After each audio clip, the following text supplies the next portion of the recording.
Sa video na ito ay ating tatalakayin ang tungkol sa mga batong natuklasan ng ating ka-TH sa kanyang sinusuring lugar. Ang nasa larawan na ito ay mga batong umagaw sa pansin ng ating ka-TH.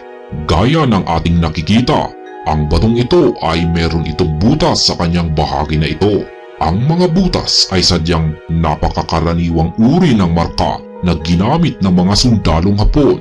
Ngunit ang problema sa mga butas, lalo na sa mga baguhan, ay sadyang mahirap itong kilatisin kung ito nga ba ay man-made o hindi. Maliban na lamang kung marami ka ng mga karanasan ukol dito. Pagdating sa mga butas bilang marka, meron itong iba't ibang maaaring maging kahulugan. At ang pagtukoy sa tugmang kahulugan ng mga ito ay nakadepende sa mga simbolo o kasama nitong marka sa paligid. Dito sa batong ito, mapapansin natin na meron lamang itong nag-iisang butas.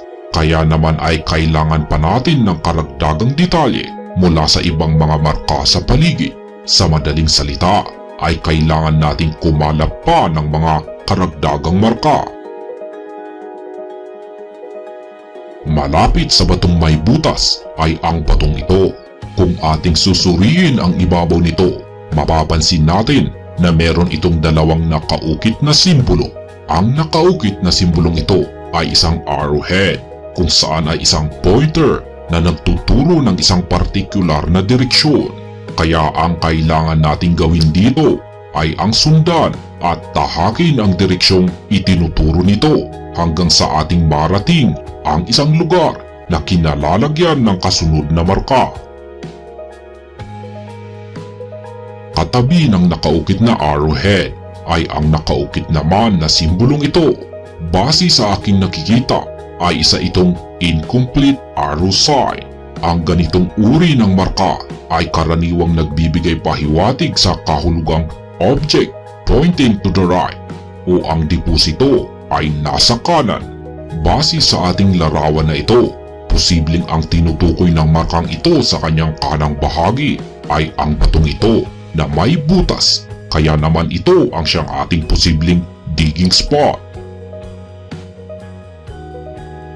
Gayunpaman, meron akong malaking pagdududa sa pagkalihitimo ng mga nakaukit na marka sa batong ito at ang batong katabi nito na may butas. Kaya ang masasabi ko sa mga ito ay nature-made lamang ang mga ito. Ngunit ako ay maaari pa ring magkamali sa aking naging pagsusuri sa pagkalihitimo ng mga ito.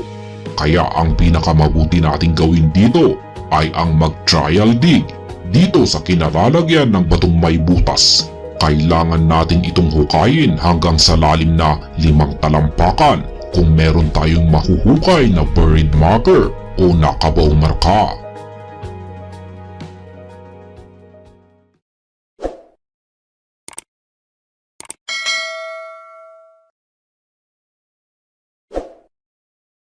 Isang nakaukit na arrowhead.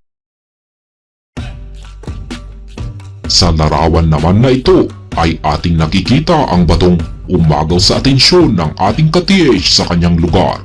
Ano nga ba ang kakaiba sa batong ito?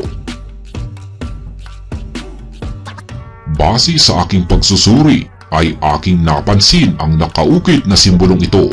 Sadyang mababaw lamang ang pagkakaukit nito, kaya mahirap itong mapansin kung saan ay isa itong arrowhead.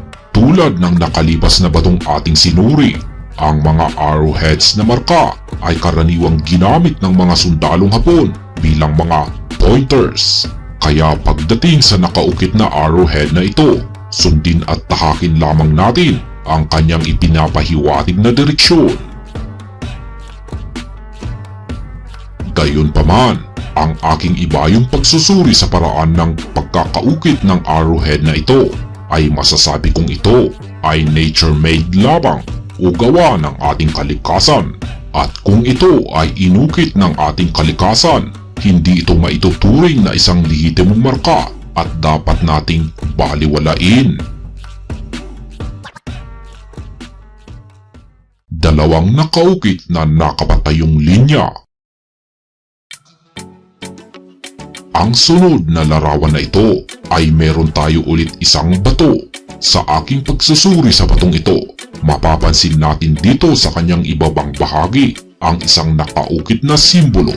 Ito ay dalawang nakaukit na nakapatayong mga linya bilang Yamashita Treasure Sign. Ito ay may iba't ibang maaaring maging kahulugan. Sa kadalasan, ito ay karaniwang nagpapahiwatig ng isang lokasyon tulad ng lumang daanan, sapa, bukal, at maging distansya. Kaya para ating matukoy ang angkop na kahulugan nito, ito ay sa pamamagitan ng ibang mga marka sa paligid nito. Ngunit batay sa aking iba yung pagsusuri sa nakaugit na markang ito, ako ay may malaking pagdududa sa pagkalehitimo nito. Maliban na lamang kung sadyang may ibang mga karagdagang marka sa paligid nito na nagbibigay importansya dito sa kanyang kinalalagyang naturang lugar. Hugis triangulong bato na may maliit na butas. Sa larawan naman na ito ay ating nakikita ang isang bato na hugis triangulo. Ang mga batong hugis triangle ay napaka-karaniwang uri ng marka na ginamit ng mga sundalong Hapon sa kanilang pagmamarka. Ngunit ang problema sa pagbabasa sa kahulugan ng mga ito ay sadyang nakakalito dahil sa meron itong iba't ibang pwedeng maging kahulugan. Kaya pagdating sa mga triangles bilang marka, napakakaraniwan sa mga ito na may kasamang mga karagdagang simbolo tulad ng mga butas para ating matukoy ang kanilang tugmang kahulugan. Dito sa batong hugis triangle na ito, mapapansin natin na meron itong butas dito sa kanyang gilid na bahagi. Maliban sa butas na ito, ay meron itong kasamang isang nakaukit na linya. Ang butas na ito at ang kasama nitong nakaukit na linya ang siyang nagbibigay pahiwatig na ito ang bahagi ng naturang bato na ating huhukayin. Gayunpaman, batay sa aking iba yung pagsusuri sa batong ito, ako ay may malaking pagdududa sa pagkalihitimo nito bilang isang marka. Kaya naman ang masasabi ko dito ay pawang nature-made lamang ang nakaukit na linyang ito at ang kasama nitong maliit na butas. Ngunit ako pa rin ay maaaring magkamali dito. Kaya ang pinakamabuti nating gawin dito ay ang magsagawa ng trial dig dito sa bahaging ito ng batong ito.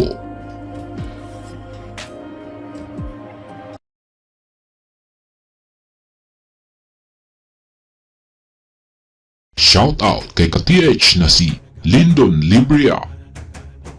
Shoutout kay ka-TH na si Daniel Atiwa.